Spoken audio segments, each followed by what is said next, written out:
හරි. දැන් අපි බලමු කොහොමද අපේ බුකින්ග්ස් ටික අපි මැනේජ් කරගන්නේ කියලා. දැන් අපි යූසර් කෙනෙක් අපේ කෝඩ් එකට අදාළව ඒගොල්ලන්ට බුකින්ග්ස් දාන්න පුළුවන්.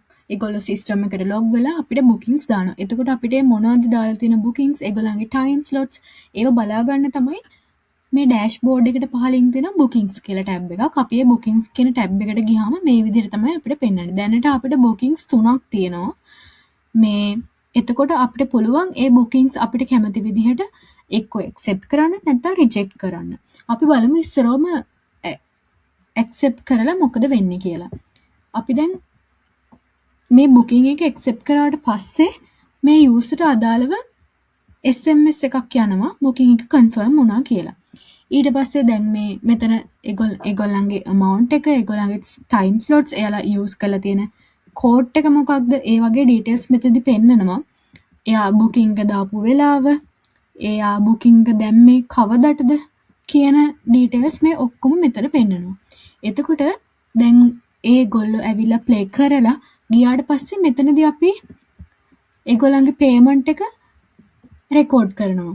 දැනට අපි දීලා තියෙන කැෂ් පේමන්ට්ස්. එතකොට අපිට පුළුවන් මේ රෙකෝඩ් පේමන්ට්ස් කියන ටැබ් බටන් එක ක්ලික් කරලා ඒගොල්ලෝ පේ කරාට පස්සේ මෙතන ඒක රෙකෝඩ් කරගන්න. ඒගොල්ලන්ගේ amount එක 11025යි. අපි 11025 ඒගොල්ලෝ පේ කරාට පස්සේ amount අපි ගත්ත amount එක දාලා record payment කියන එක අපි ක්ලික් කරනවා. එතකොට මේ booking එක confirm වෙලා user message එකක් යනවා.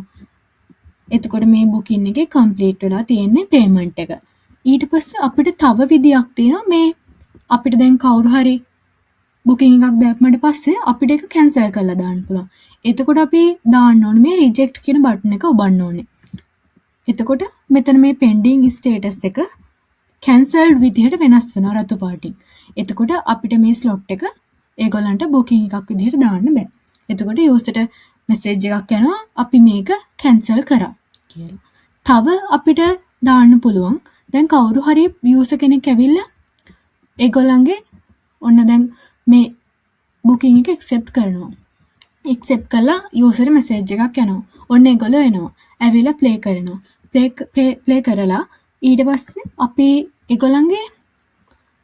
ඒගොල්ලන්ගෙන් සල්ලි ගද්දී අපිට user දැන් අපි හිතමු ඒ user daily customer කෙනෙක්. එතකොට එයාට පුළුවන් payment එක full කරන්නේ නැතුව සම්පූර්ණ මුදල ගෙවන්නේ නැතුව ඒකෙන් භාගයක් හරි යාට තියෙන ගාණ හරි අපිට දෙන්න පුළුවන්.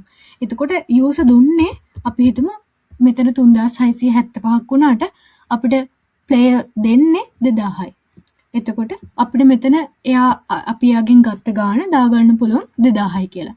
ඊට පස්සේ අපි මේක record payment කියන බටන් එක ක්ලික් කරගන්නවා. එතකොට මෙතන payment status එකේ පෙන්නනවා partial කියලා. partial කියන්නේ සම්පූර්ණ ගෙවීමම කරලා නැහැ කියන එක. එතකොට user අපි ආයේ කවදා හරි දවසක user ආපහු සල්ලි ගෙවද්දි අපිට ආයේ මෙතන පෙන්නනවා තව කොච්චරක් එයා අපිට දෙන්න ඕනද කියලා. එතකොට ඒ user දෙන්න ඕන තව 1675. ඒ 1675 ඊළඟ පාර දුන්නාට පස්සේ අපිට මේක record payment කරන්න පුළුවන්. එතකොට මෙතනදී එයාගේ payment එක full ගෙවලා ඉවර කරනවා. එතකොට payment status එක විදිහට paid කියලා වැටෙනවා.